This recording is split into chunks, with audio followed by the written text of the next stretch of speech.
말씀 제목은 나를 부끄러움 당하지 않게 하시는 하나님.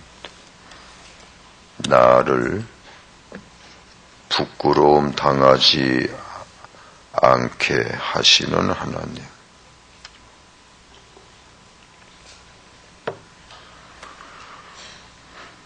우리가 다윗을 생각하면 무엇부터 머리에 떠오릅니까? 아주 믿음이 좋은 사람, 찬양의 사람 등등이죠. 그런데 실제는 그게 이제 우리들 입장에서 익숙한 다윗의 이미지가 그렇고, 실제 다윗은 영웅입니다. 영웅. 전쟁의 영웅. 피바다에서 산 사람이에요. 세상적으로는 대단한 왕중왕입니다. 영웅. 그런데 놀라운 것은 그런 사람이 하나님을 의지하되 여자처럼이니까 이 기분이 묘사가 이상하지만 연약한 여인이 하나님 의지하되, 여자들이 더 잘 믿잖아요, 하나님. 또 우리같이 평범한 사람들이 하나님 의지하듯이 그 이상으로 하나님을 의지하면서 살았다는 것이 놀라운 겁니다. 뭐 세상적인 거 그런 건 안 보이죠.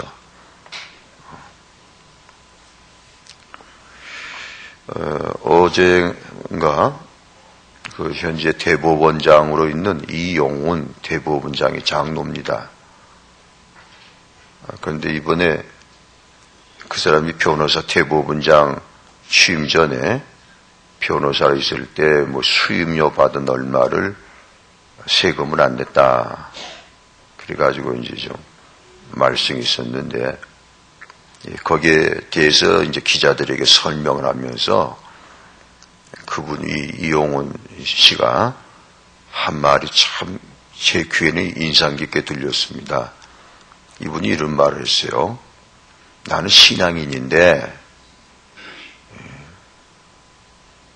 그런 말을 앞장 세우고, 나는 신앙인인데 신앙인으로서 조금도 부끄럽지 않다. 특별히 이제 재정에 관한 문제니까 특별히 내가 가장 많이 신경 쓰는 것은 11조다. 기자들이 알아듣도 못 알아듣다. 그렇게 말을 하더라고요.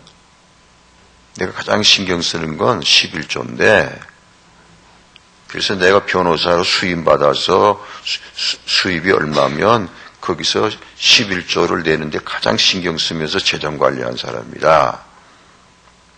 내 기억으로 세상에 좀 이름 있는 사람들 중에 이제 뭐 목사 빼고 이제 좀 장로님, 뭐 집사님들이 세상적인 지위가 있는 사람들이 11조를 거론하면서 이렇게 뭐 기자들에게 이야기한다는 게 처음 들은 것 같아요.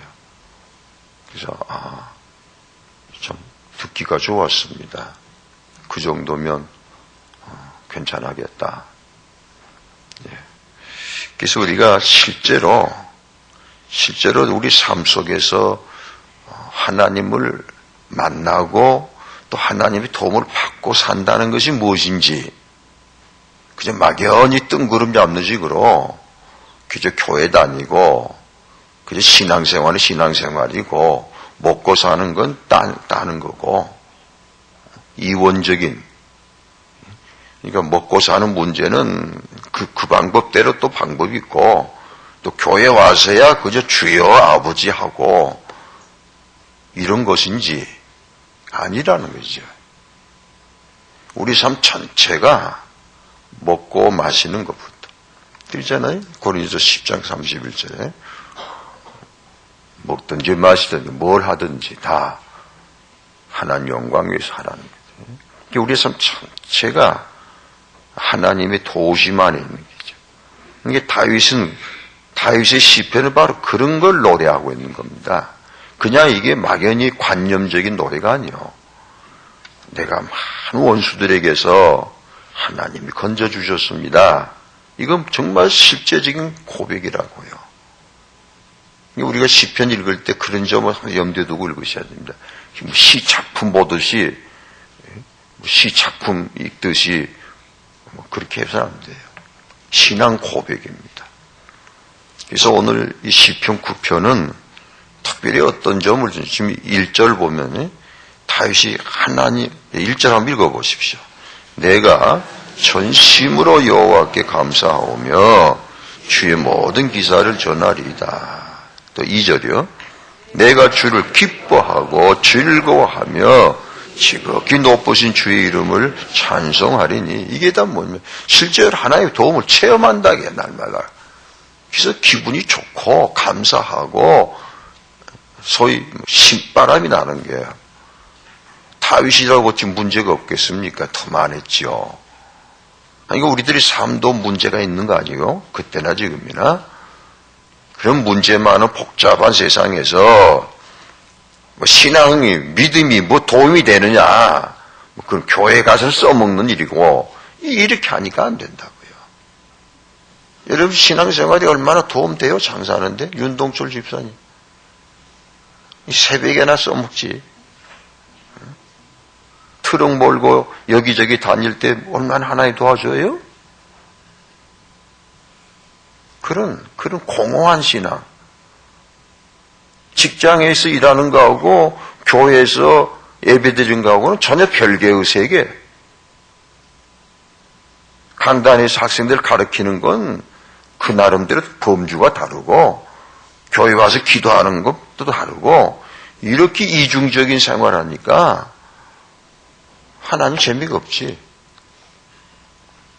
한 재미가 없는 거라.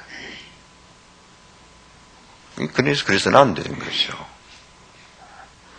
우리의 삶 전체 구석구석 정말 먹고 마시는 거, 애들 뒤치다거리 하는 것까지도 다 하나님이 함께 하시는구나 하는 그 체험이.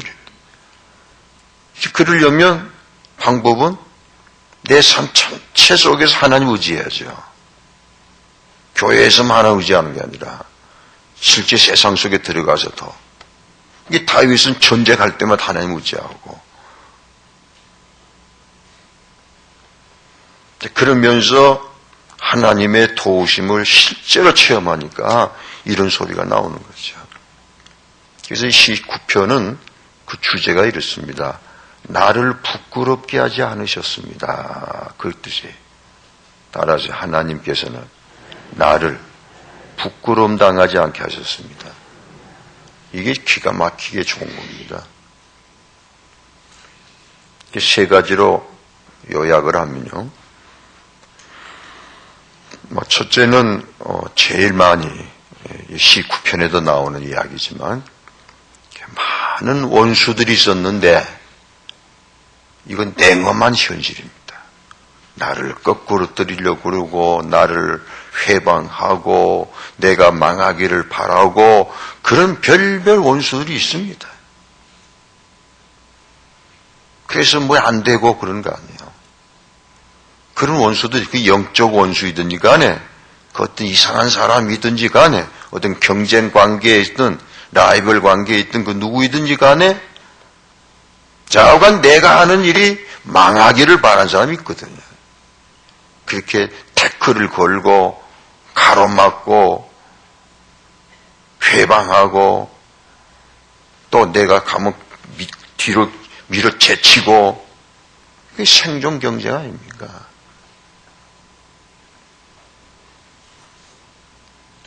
그 목사님은 그런 거 어떻게 아십니까? 목사 생활이라고 뭐 다른 건가요? 다 똑같아요. 그런 피가 말리는 그런 냉담한 현실을 보고 어떻게 합니까? 하나님 도와주십시오. 이거예요. 하나님 저를 도와주셔야 합니다. 날마다 도와주셔야 합니다. 왜? 날마다 하는 일이 똑같은 일이지만 날마다 하는 일이 되어져야 되는 거 아니에요. 그게. 오늘 직장에 가서 내가 하는 일이 되어야 되는 거고 하루하루의 삶이 하나님 도와주십시오. 아버지 도와주십시오. 되게 해주십시오. 감당 못하면 저는 부끄러움 당합니다. 나만 부끄러움 당합니까? 그런 피가 말리는 현실 속에서 그래서 하나님께 기도하는 기도가 자연히 뜨거운 기도가 나올 수밖에 없는 것입니다. 그리고 하나님 의지한 것은 너무 실제적인 것이고, 어디 물어보십시다. 오늘도 하는 여러 일들 하나님의 도우심을 받고 싶으시면 아멘 하십시오. 하나님의 도우심이 필요하다고 생각하시면 아멘 하십시오. 그런 거죠. 누구 만나고 누구하고 거래하고 그 사람을 계약을 쓰냐 마냐, 그 뭐 등등 모든 게 그 하나님하고는 뭐 상관없는 세계입니까 그게? 그래서 우리 기도라는 건 막연한 기도가 아니고 실제 삶 속에서의 하나님의 도우심을 구하는 실제적인 겁니다. 윤동준 집사 어째요? 그래? 정말 하루하루 하나님 안 도와주면 어찌 됩니까? 책비당하잖아. 일 못하면.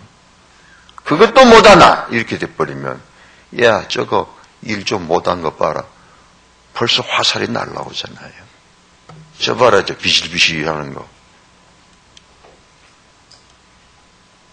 그러고서도 밥벌이를 합니까? 너무 거칠게 말해서. 그러니까 뭐 장사가 안 된다고 할 때 정말로 하나님 확 의지하고, 정말로 하나님 의지하고, 저 하나님 앞에 무릎 꿇고 부르짖어 보고,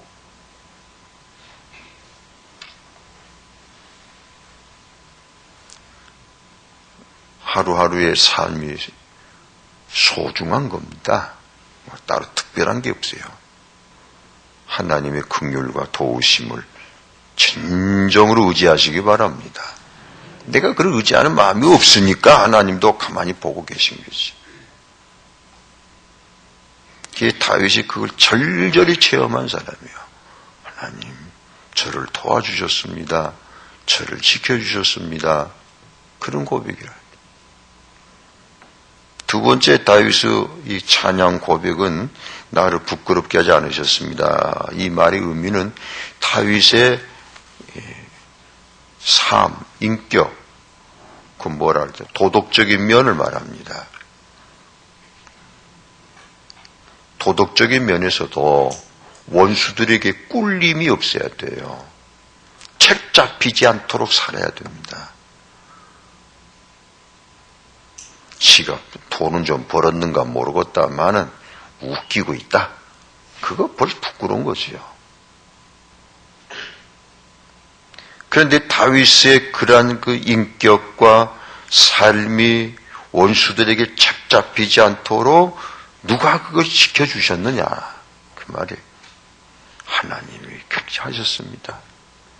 하나님이 내 삶을 살피시고 책망하시고 꾸지람하시고 안 된다 하시고 회개시키시고 바로잡아 주셨습니다. 할렐루야. 그걸 다윗이 감사한 겁니다. 하나님, 저를 제가 뭐 왕이 된 것보다도 나중에 왕 되고 나서 다윗이 부끄러움 당했잖아요.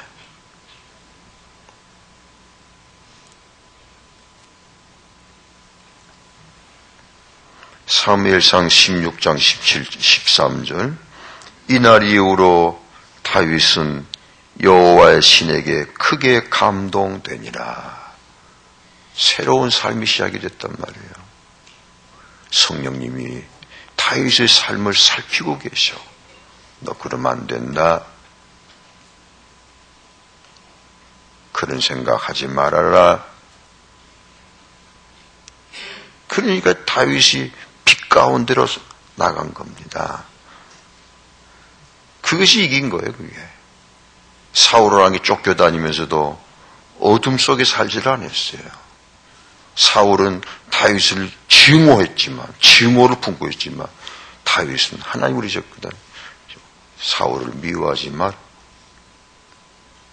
이제 벌써 그 마음이 이긴 거죠. 그걸 성령님이 하시는 거예요. 따라하죠. 그날 이후로 다윗이 여호와의 신에게 크게 감동되니라. 원하지만 하면 하세요. 성령님 오늘 나를 감동하소서. 그런데 그와 반대로 같은 문장에 그날 여호와의 신은 사울에게서 떠나시고 악신이 사울을 번뇌케 하니라. 자꾸 악한 생각만 일어난단 말이에요. 이제는 자꾸 악한 생각. 이 사람이 그냥 스스로 죽어, 스스로 지쳐 죽어. 성령님이 감동한 삶 되시기를 축원합니다. 그게 얼마나 좋은지 몰라요. 마지막 셋째로 이 다윗의 삶을 보면 아주 극히 드문 경우 이렇게 부끄러움 당하지 않도록 지켜주시고 세워주시고 살펴주신 하나님께서 아주 극히 드문 경우 다윗을 오히려 넘어지도록 내버려둔 경우가 있습니다. 그래가지고 엄청난 부끄러움을 당하죠. 그때가 언제입니까? 왕되기 전입니까? 왕된 후입니까? 왕된 후예요. 왕되기 전에는 너무 고난이 많으니까 그렇게 할 여유도 없으셨어요, 하나님이. 그래도 괴로운데 왕된 후에 그렇게 하셨어요. 그것이 소위 밧세바 사건, 또 하나 인구조사 사건, 두 가지. 그때 다윗이 엄청나게 부끄러움 당합니다. 그런데 왜 그러셨나? 그것이 진짜로 하나님의 은혜요 사랑입니다. 잠깐 부끄러움을 당했으나 영원히 빛나게 됐습니다. 그 사건을 위해서. 우리가 잠깐 실수할 때 있잖아. 우리도 기도하는데도 뭔가 실수하고 뭔가 안 돼서 창피당하고 그로 인해서 우리 뭐합니까? 더 하나님 의지하죠. 그래서 그런 잠깐의 실수, 잠깐의 실패가 오히려 나를 더 하나님 앞으로 가까이 가게 하고 더 깨끗하게 서게 합니다. 그게 좀 가끔 저도 실수도 하고 하지만 그런 실수를 통해서 사람이 좀 깨져야 되고 그래야 좀 겸비해지거든요. 그게 또 하나님의 묘하신 방법이에요. 항상 붙잡아 놓으니까 지가 완전한 줄 알아. 지가 똑똑한 줄 알고. 그래서 하나님 한번 휘 트신 거예요. 너는 이렇게 미련한 녀석이다. 잊지 말아라. 좋은 겁니다. 혹시 실수하시고 실패해서 부끄러움 당하면 그게 진짜 쓴 약인 줄 아시고 하나님